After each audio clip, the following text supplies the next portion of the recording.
Hey everybody, welcome back to 3COG. Today we're going to be talking about how to assemble, disassemble, and function check my Smith & Wesson M&P9 2.0 compact. Couple of admin notes first. Links below for various pieces, the stuff I'm allowed to link.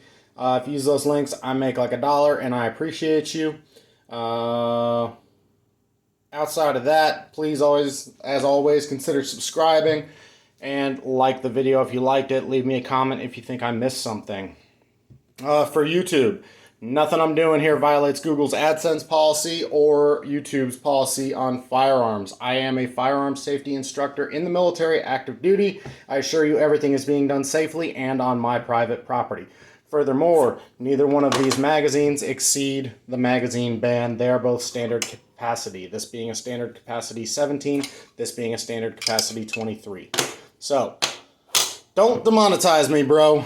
Alright, getting into it. Safety first, right? So the very first thing we do with the firearm is verify the firearm is clear and safe. So to do that, you conduct a 4-point safety check. In my case, it is, because this weapon has a manual safety. Safety, magazine, chamber, safety. I have verified that there is no ammo present. It's impossible for this gun to go off. Alright, from there, all you're going to do is send your with the slide lock to the rear. Let me show you how to do that. So with the slide lock to the rear, all I'm going to do is press up on this piece as I pull the slide to the rear. Just like that. And there are people who lose their minds about using forward cocking serrations, but that's literally what they're there for.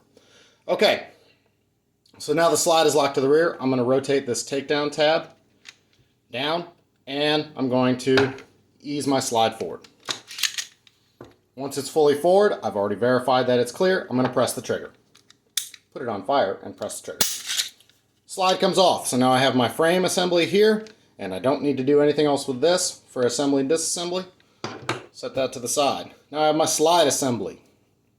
Slide assembly, I'm going to take my guide spring and rod here, or my spring and rod, and I'm just going to press it in a little, pull up.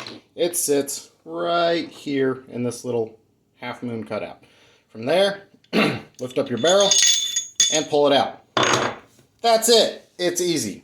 So now that's fully disassembled. From here, you just scrub, clean, do whatever your cleaning regimen is for it, and then go into lubricate after you clean, and then reassembly. Reassembly is just the opposite of disassembly. So I'm going to take my barrel in, slide it forward, and put it in the lock position. Spring and guide rod in. That is now locked in, just like that. There, take my frame, line up the rails, slide it forward, and lock it to the rear. It's locked to the rear, rotate my takedown lever to the forward position, set my slide forward. That's it. That is a reassembled M&P9 2.0 compact. So now getting into function checks. First thing first, even though I just took this weapon apart, put it back together, I'm going to verify it's clear again. And there is no round that magically got into the chamber. Somebody write that down for Alec Baldwin.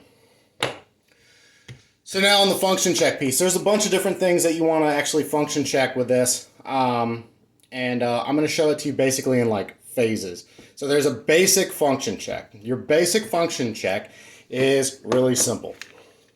So from here, double check. Yep, I'm still clear. With the weapon on fire, I attempt to fire. It does not fire. With the safety off, I press the trigger, and there's my striker fire. I hold the trigger down, rack the weapon, ease the trigger out. There's my sear reset. M&P9 2.0 series all have very, very good triggers. From there, press the trigger again. Striker fires. Finger off the trigger, rack it, safety on, double check that safety, safety works. Basic function check complete.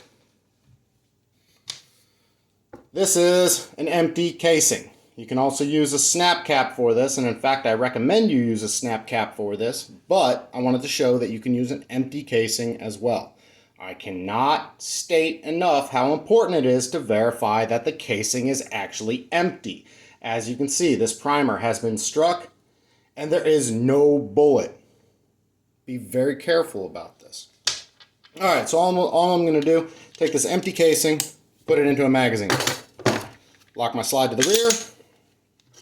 I take my mag, empty casing, goes in, slide forward, and now I check to see if it chambered. On the MP9 2.0, it has loaded chamber indicator. By just looking down this hole, I see brass.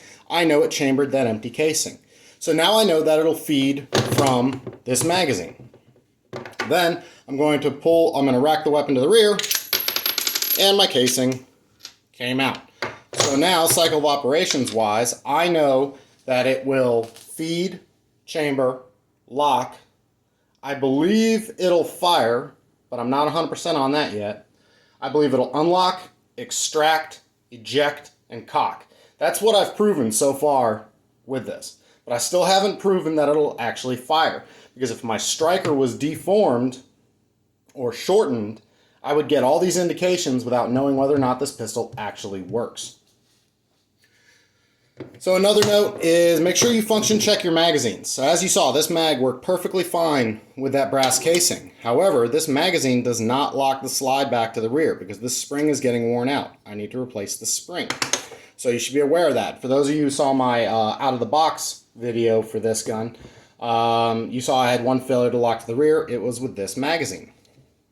So that's really easy. Slide forward, empty mag inserted, cock it to the rear, let it go.